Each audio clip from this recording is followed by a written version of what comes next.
Bueno, acá continuamos por donde nos habíamos quedado, con esta segunda parte de la clase de úlceras por presión, ¿sí? Estábamos viendo lo que son los factores de riesgo fisiopatológicos, ¿no?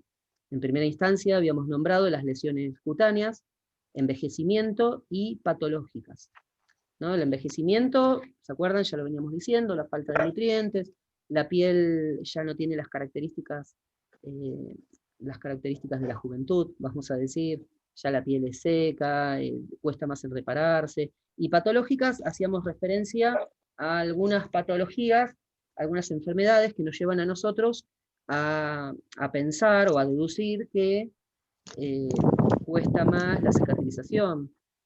Por eso y ahí nombraron, ustedes lo habían nombrado, el paciente diabético. El paciente diabético es un paciente que tiene disminuida la capacidad de cicatrización, ¿sí? Por eso es que un paciente que hay que tener mucho cuidado, que la herida del piecito, que no se le infecte, que no tenga una herida, curarlo, ¿sí? Y hacerle un seguimiento adecuado y preciso, ¿sí? Bueno, pasa lo mismo con una escara, peor, una úlcera por presión, ¿sí? Trastornos del transporte de oxígeno, y ahí estábamos hablando de insuficiencia vascular periférica, éstasis venoso, trastornos cardiopulmonares, ¿sí? Todo eso también favorece a la formación de úlceras por presión. Ustedes dirán, ¿por qué el profesor dice que favorece esto a la úlcera, al desarrollo de úlceras por presión? A ver, cuéntenme ustedes, ¿por qué? Porque al faltar oxígeno en los tejidos, se produce más rápido lo que sería bueno, es como muy extremista lo que voy a decir, pero la necrosis, ¿no? Sí, Pero sí, tal cual, tal cual. antes de su etapa. Sí, sí, perfecto, Gaby, muy bien, es así. ¿Por qué? Porque imagínense, ya tenemos esta cosa que estamos todo el tiempo ahí apretando esa zona, la zona de presión, ¿no? Y eso es un factor de riesgo. Y si encima le agregamos que esta persona tiene insuficiencia vascular periférica, trastorno cardiopulmonares y éstasis venoso, va a ser más dificultosa la irrigación de esas zonas. Entonces va a ser un factor predisponente que va a aumentar la posibilidad de que se produzca una lesión.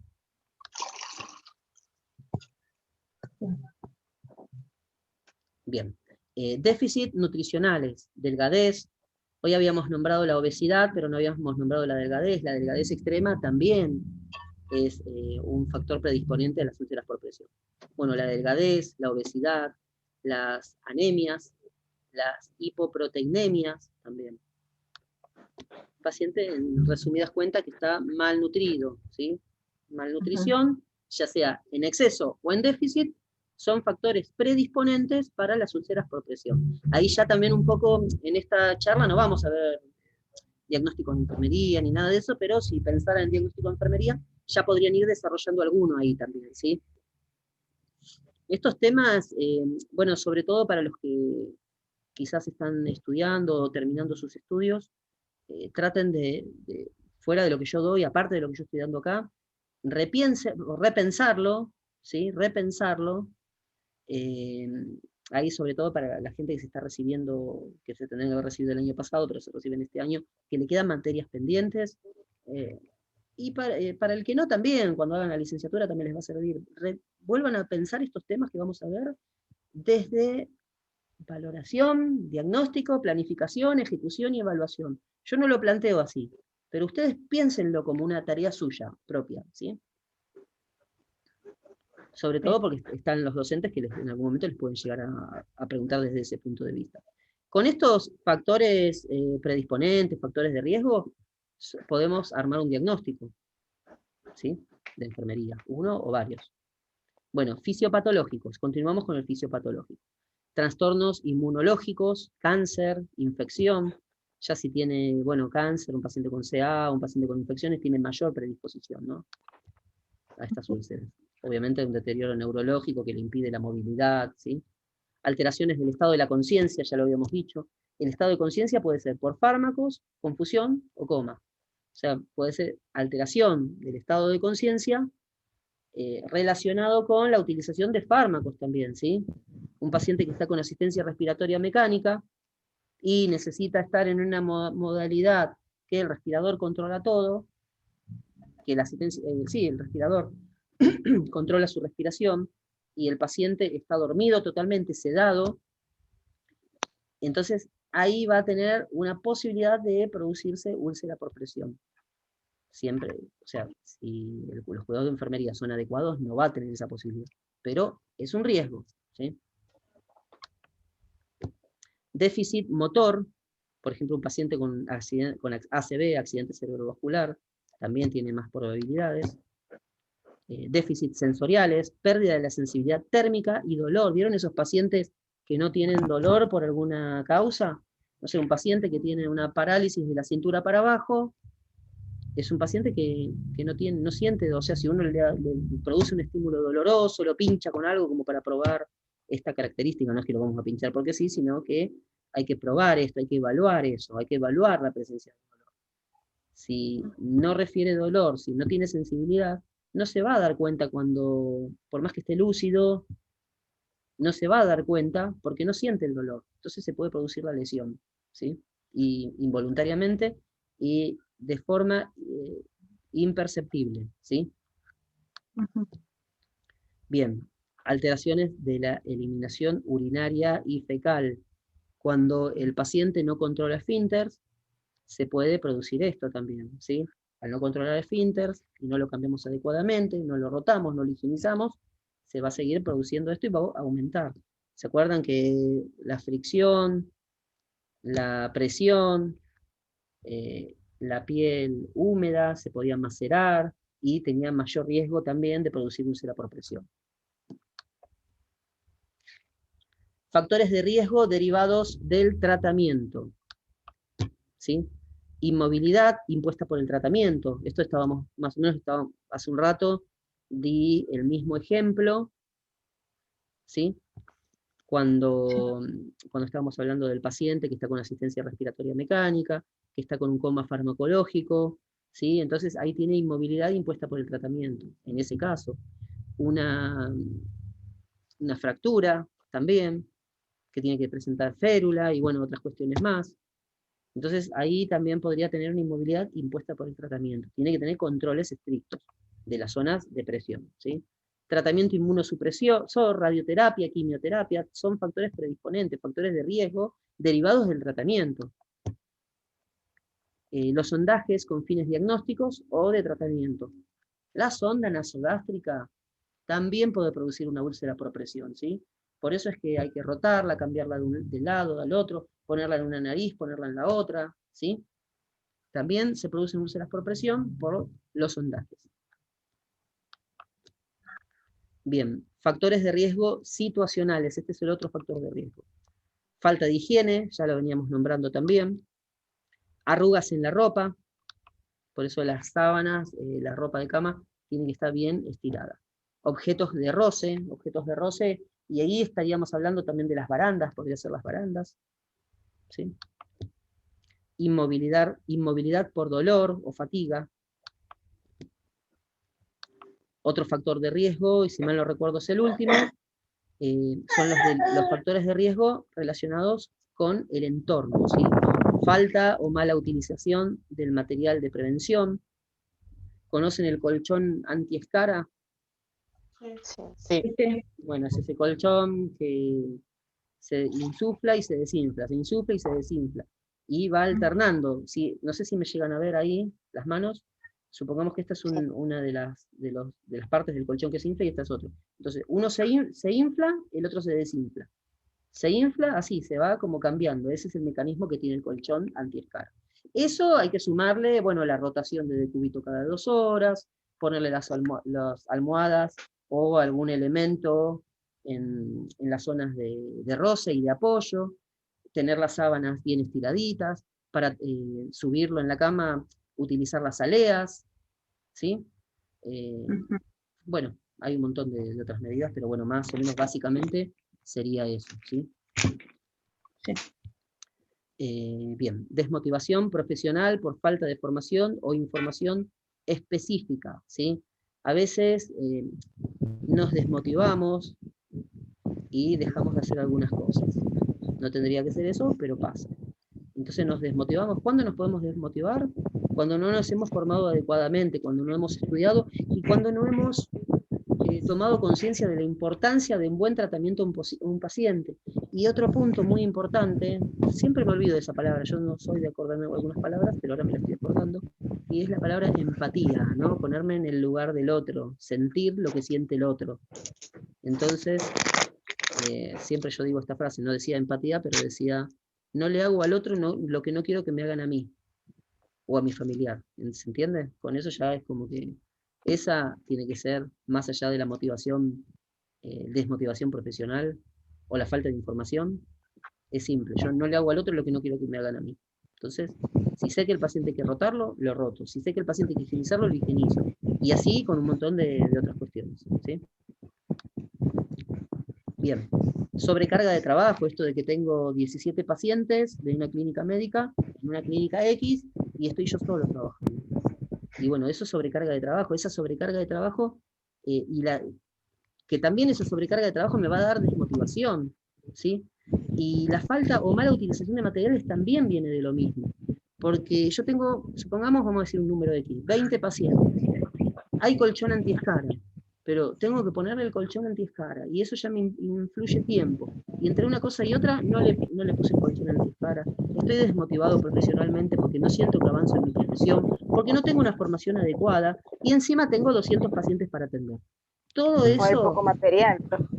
bueno, me olvidé de eso, y eso es la gran realidad de la enfermería, sobre todo en instituciones públicas y en clínicas, que bueno, que importa más, la parte económica que la necesidad real de la paciente, ¿sí? O bueno, a veces también falta de pago de las obras sociales, hay un montón de factores que tienen que ver con el entorno también, que eso generaliza a lo que es el entorno del paciente. Si quieren en algún momento pararme y hablar ustedes, lo hacen, no hay problema, ¿sí? Bien, falta de criterios unificados en la planificación de las curas. ¿Qué es esto de falta de criterios? Se pueden establecer, no me sale la palabra adecuada, pero bueno, vamos a decir normas de trabajo. ¿Cómo se llama eso? ¿Se acuerdan? A ver si me ayudan ustedes también. Se usó mucho esa Planificar los palabra. cuidados de enfermería. ¿Cómo? Planificar los cuidados de enfermería. Bien, La sí, planificación. sí, está bien. Podría ser. La palabra que yo quería decir es una que estuvimos usando en pandemia mucho y la seguimos usando, sobre todo ahora que se están abriendo algunas actividades. Protocolo.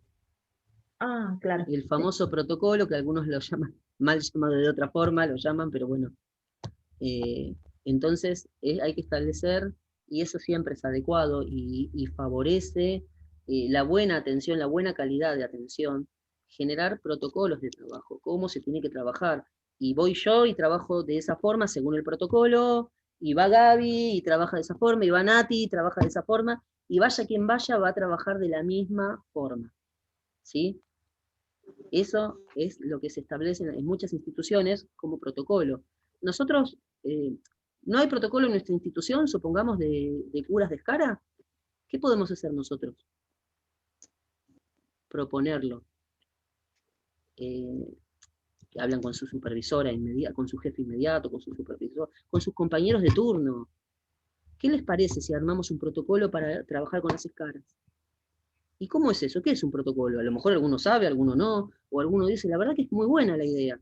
Hasta pueden generar un escrito, presentarlo a su jefe inmediato, que él lo eleve, qué sé yo, a lo mejor cambian algo en la vida de los pacientes.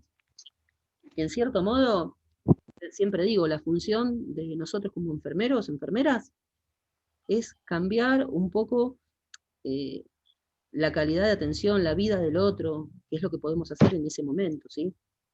A veces no van a cambiar a todo el equipo de enfermería, ni a todo el equipo de salud. Pero por lo menos, si quiero cambiar al otro, ¿saben lo primero que tengo que hacer?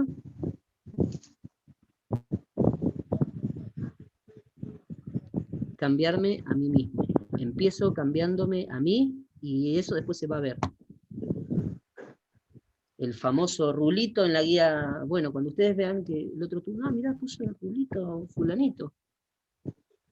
Y encima lo rotuló la fecha de cuando cambió la guía, wow. Entonces ustedes no van a hacer menos, van a empezar a hacerlo. ¿No les pasó alguna vez? No me digan que no les pasó. A mí me pasó, lo vi, mirá lo que hizo, qué bueno. Lo voy a empezar a hacer. Y eso, ese pequeño cambio del otro, hizo un cambio en mí. Y después ese cambio que hice yo, cambió en el otro. Pero bueno, son ideas nada más. Bien, falta de educación sanitaria, de cuidados y los pacientes, de pacientes. Valoración clínica. Es esencialmente interdisciplinaria, desempeñando el personal de enfermería un papel primordial. ¿Por qué es interdisciplinaria? Siempre, todo lo que trabajamos en salud, todos los que trabajamos en salud, hacemos trabajo interdisciplinario. Ahora hay de invitado una persona que, si mal no recuerdo, es acompañante terapéutica. Entonces, el enfermera tiene su función. El médico tiene su función, el nutricionista tiene su función, el acompañante terapéutico tiene su función. Todos tenemos nuestra función, todos. Ahora, ¿qué pasa? Si yo mi función la hago solo porque a mí se me ocurre y ya está, listo. No me interesa ni lo que me venga a decir el médico. No, el médico me viene a explicar esto, no, el acompañante terapéutico me dijo que vio esto, no me interesa. No, el farmacéutico, no. ¿Está bien o está mal eso? Nunca hablamos de bien o mal, pero la conducta adecuada sería trabajar en conjunto. Porque entonces, ahí viene el médico, no, vos tenés que hacer esto porque a mí se me ocurre y punto. Y yo digo, sí señor, voy y hago eso porque al médico se le ocurrió. No, es equipo interdisciplinario, trabajamos en conjunto y nos ayudamos. Yo como enfermero puedo visualizar algo, el acompañante terapéutico puede visualizar algo, el médico puede visualizar otra cosa, y en conjunto nos reunimos, charlamos y establecemos los criterios de trabajo. La valoración, ¿qué pasa con la valoración? Esto es muy común. Entra un paciente, lo valora el médico con su planillita, muy esquemático. Al rato descubrimos nosotros como enfermeros cosas que faltaron en el interrogatorio. Que estaban contempladas, como que el paciente es alérgico, como que el paciente es diabético, un montón de cosas. ¿Por qué? Porque eso es lo que tiene una gran capacidad que tiene enfermería, es la llegada al otro. El diálogo, la entrevista, la observación. Sí. Esas son características primordiales de enfermería, que si no dale. las tienen todavía, no se preocupen, no se asusten. Dale, listo. Perfecto. Con el tiempo las van a ir desarrollando. Con los años. Mientras más rápido lo desarrollan, mientras más leen, mientras más estudian, mientras eso que leen y estudian lo aplican al paciente, mejor personal de salud van a ser. Bien, espero no estar aburriendo con todas mis palabras. No, para nada. Bárbaro. Valoración. Valoración del paciente, valoración de la lesión. Cuando hablamos de valoración, hablamos de estas dos cuestiones. Valorar al paciente y valorar la lesión propiamente dicha. Bien. Las úlceras por presión no cicatrizan a menos que las causas de fondo sean tratadas eficazmente. ¿Cómo sería esto, no? ¿Qué pasa si tengo una úlcera en la zona sacra? Está bien. La lesión sacra, la úlcera por presión, se produjo porque no se rotó al paciente. ¿Sí? Entonces, si yo sigo sin rotarlo, no se va a mejorar nunca la lesión. Ahora supongamos, lo roto en cualquiera de los decúbitos, de cúbito lateral derecho, de cúbito lateral izquierdo, lo roto. Y me encuentro con que lo curo, sí, está bien, lo roté, lo curé. Lo volví a poner en decúbito dorsal, ¿sí? Me fui, total, digo, bueno, ahora el enfermero prox del otro turno lo va a rotar. El enfermero del otro turno lo da vuelta, mira la úlcera por presión, está curado. Lo deja ahí nomás. Viene el de la tarde, viene el de la noche, todo lo mismo, y queda siempre en la misma posición. No se va a curar nunca esa lesión. Vuelve. No va a volver, sino que no solo no se va a ir nunca. No es que va a volver, sino es que nunca se va a ir. ¿Sí? Entonces, tiene que ir acompañado de la curación una vez por turno, mínimo. La rotación, cada 2 horas. Bueno, los cambios posturales, la alimentación adecuada, la hidratación, la piel seca, los pliegues de las sábanas inexistentes, ¿sí? Todos los cuidados que corresponden, junto con la curación de la cara propiamente. Hola, Juli. De la úlcera por presión. Sí. Bien. Una valoración general debe incluir la identificación y el tratamiento efectivo de la enfermedad, los problemas de salud, es lo que decíamos hace un rato, ¿no? Si tiene diabetes, hay que tratarle la diabetes, la medicación que corresponda, la alimentación que corresponda, el estado nutricional, el grado de dolor, los aspectos psicosociales. Aspectos psicosociales, ahí estamos hablando de contención familiar. Muchos de estos pacientes que están con úlceras por presión son pacientes que están en sus domicilios, no están en una clínica donde hay un enfermero o enfermera responsable que tiene que rotarlo. A veces están en los domicilios y pasan horas solos. En la misma ¿sí? posición. En la misma posición. A veces pasa que tienen una persona que los cuida todo el día, pero bueno, por falta de formación o por lo que sea, no importa, no vengamos en ese detalle. Y tienen el enfermero o la enfermera que recibe una vez al día, va a hacerle la curación de la escara, supongamos. Y al enfermero le pagan por esa curación de escara. ¿Qué pasa con el resto del día? ¿No se lo cura? Y no, lo más probable es que la familia no hace ese Exacto. tipo de cuestiones. Claro. Bueno, igual uno dice, no, porque la familia. Pero la familia, ahí está una de las funciones de enfermería, a mí es la que más me gusta, por eso estoy acá ahora, Yo haciendo estaba esto. yendo a una paciente, profe, y fui casi un mes, y yo enseñaba a la familia, cada vez que me iba de día por medio, y yo le enseñaba a la familia que la rote de un lado, del otro, que le ponga, o sea, no me acuerdo cómo se llama, esa almohada que tiene un agujero en el medio, no sé cómo se llama. Sí, no me acuerdo yo tampoco cómo se llama, pero sí. Bueno, yo decía que la pongan de un lado para el otro, que la paren, y bueno, enseñar a la familia que trate de rotarla, de levantarla y así. Bien. ¿Se curó? Bien. era ¿Y la escara la bastante- curaba usted? Sí, yo la curaba. Iba ¿Y, día por medio. y el día por medio no? ¿El otro día no? ¿Lo curaba el hijo o la hija? Yo le Bien, enseñé cómo bueno, hacer. a eso voy. Ahí está, que es una de las, Sí. como vuelvo a repetir, una de las funciones que más me gusta a mí, particularmente, por eso estoy acá ahora, por eso soy docente, los que me conocen, es esa, la educación, la enseñanza, la capacitación.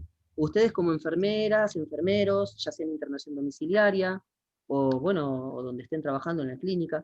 En una clínica ya es más complicado porque les va a caer el supervisor. ¿Cómo que les estás haciendo hacer las cosas al paciente? Pero bueno, a veces cuando tienen 15 personas ya es más complicado, ¿sí? 15 pacientes. Pero bueno, en internación domiciliaria pueden hacer eso de la educación al Puede paciente, ser ¿sí? eso, sí. Al paciente y a la familia, porque la familia es el grupo de contención, es la persona que va a estar ahí, las personas que van a estar ahí ayudando y colaborando en el tratamiento. Vieron que hace un rato Hay estábamos... personas que lo hacen, hay familiares que lo hacen, que están muy atentos, hay otros Sí. familiares que no Sí, hay familiares que hacen no. presencia. Y bueno, ahí lamentablemente hacemos lo que podemos, educamos, Mm. enseñamos, ayudamos, pero bueno, no podemos vivir ahí tampoco.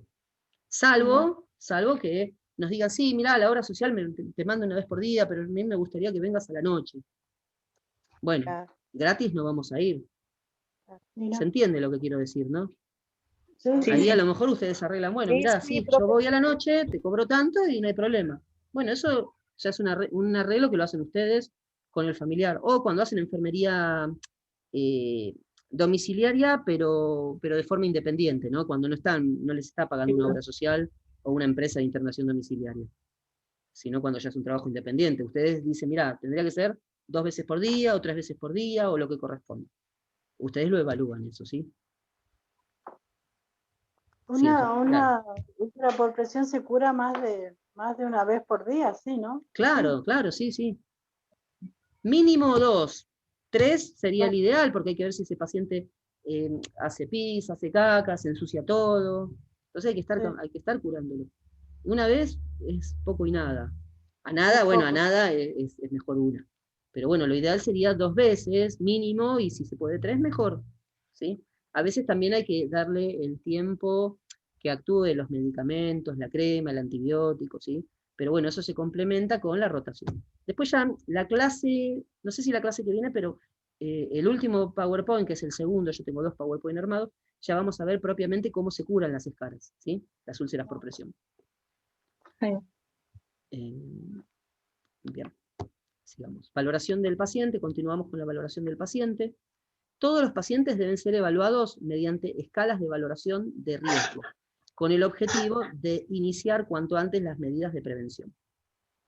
Pero se nos va el Zoom, ya nos quedan 10 minutos otra vez. Pero bueno, a mí lo que me importa no es volar, no es dar las charlas estas a 200 por hora, sí me importa que ustedes vayan fijando estos conceptos para ustedes, ¿sí? Bien. Bien, ya hablamos de las escalas, ¿no? Bien. El riesgo debe ser revalorado a intervalos periódicos y cuando se produzca algún cambio en el nivel de actividad o movilidad. ¿Qué quiere decir esto? Yo tengo que valorar al paciente. Hay unas escalas, ahora vamos a ver esas escalas, ¿sí? Con esas escalas se valora el riesgo que tiene el paciente de producir úlceras por presión. Bien, yo valoré esos riesgos, trabajé sobre esos riesgos, ahí ya hacen diagnósticos ¿de qué? De riesgo. Claro. Riesgo potencial de úlcera por presión, ya está, ahí tengo un diagnóstico. Ese diagnóstico se ve en muchos pacientes con inmovilidad, adultos mayores, alguna lesión específica que no les permita moverse, ¿sí? Entonces, ahí ya tengo ese diagnóstico. Bien, hice mi diagnóstico, hice mis cuidados, bueno, planteé mis objetivos previamente, solucioné ese riesgo. Terminé de solucionar ese riesgo, ¿se modificó ese riesgo? Bien, perfecto, trabajé bien.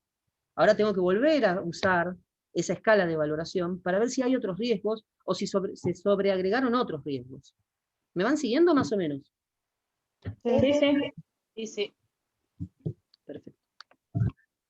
Bien, valoración del paciente, continuamos. Y ahí aparece esta primera escala, que es la escala de Braden. Y la escala de Norton, son estas dos escalas. Son los instrumentos más utilizados para identificar a los pacientes de edad avanzada con riesgo de desarrollar úlcera por presión. Acá tenemos la escala de Norton, ¿no? Fíjense en que en la primera parte de arriba dice estado físico general, estado mental, actividad, movilidad, incontinencia y los puntos con los que se clasifica, ¿sí? Supongamos, ¿no? Tenemos estado físico general, vemos a nuestro paciente. ¿Es bueno, mediano, regular o muy malo? Listo, si yo determino que es mediano, listo, lo clasificó en 3. Después, estado mental, alerta, apático, confuso, estuporoso o comatoso. Está alerta, listo, 4, ya vamos 4 más 3. Actividad, ambulante, disminuida, muy limitada, inmóvil. Supongamos que es disminuida, 3. Vayan sumando, chicas, porque yo después me olvido. Sobre todo los números. ¿Vuelvo a repetir? Sí. No lo estamos poniendo muy complicado el paciente, lo estoy haciendo simple para que se entienda. Es un ejemplo. Estado físico general, mediano. Entonces ahí es 3. Estado mental, alerta, 4. Actividad disminuida, 3. Movilidad, sentado, 2. Fíjense que hay otras, ¿no? Yo estoy diciendo estos ejemplos, pero bueno. Incontinencia, ocasional. ¿Cuánto da?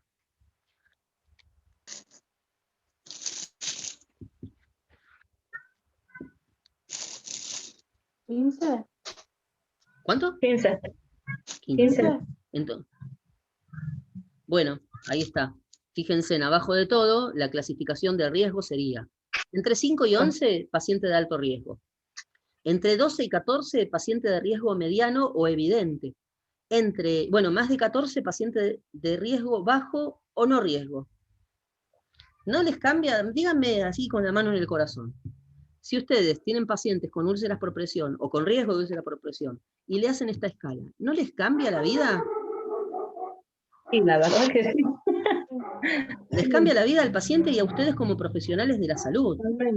Porque ya en su evolución de enfermería van a poner, según escala de Norton, ya eso les cambió todo.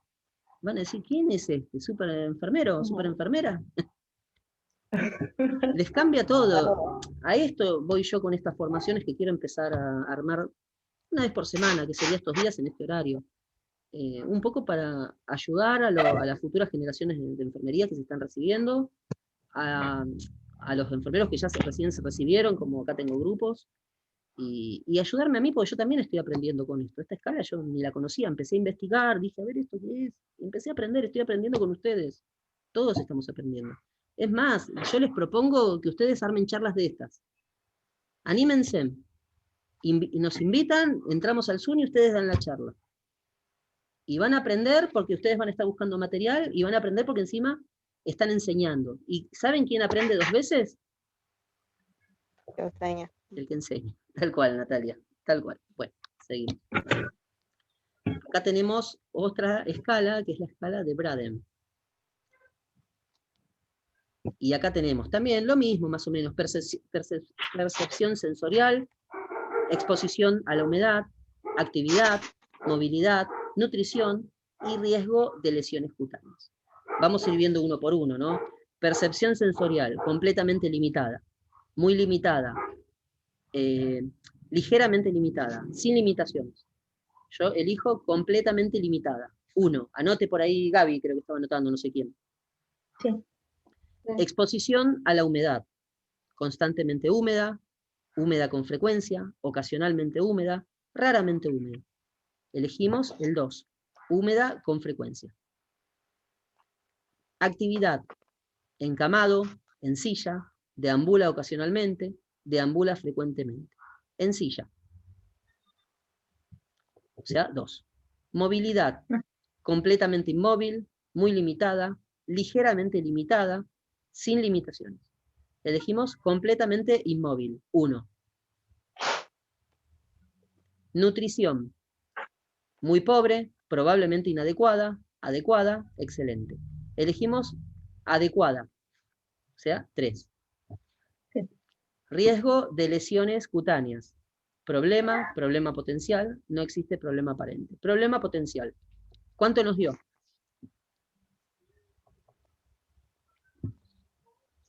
11. 11, perfecto. Entonces, menos, ahí Bergen, bueno, no sé el nombre ese, menos de 13 es alto riesgo. O sea, este paciente presenta alto riesgo de úlcera por presión. ¿Se va entendiendo, no? Sí, sí. Perfecto.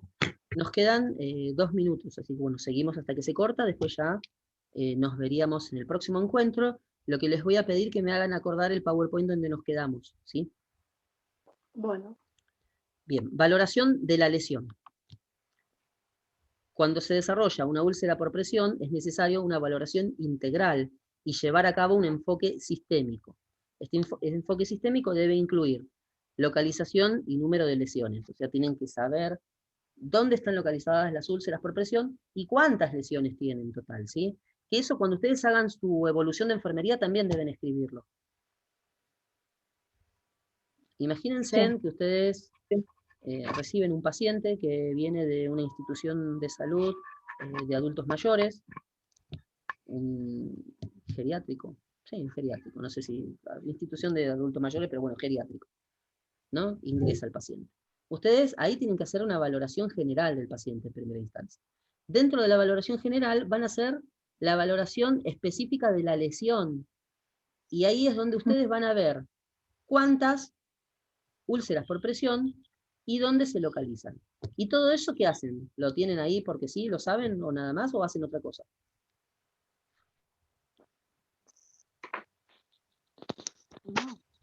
Lo escriben en la evolución de enfermería.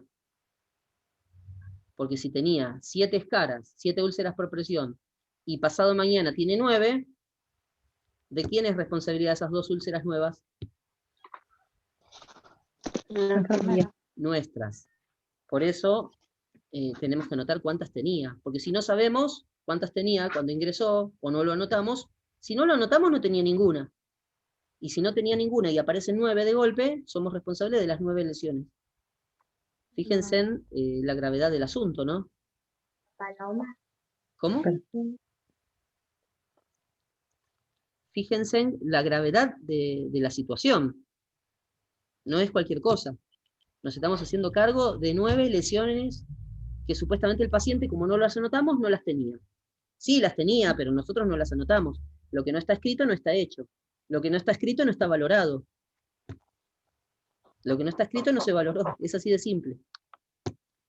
Bien. Y ahí valoramos otra cuestión importante, que es el estadio.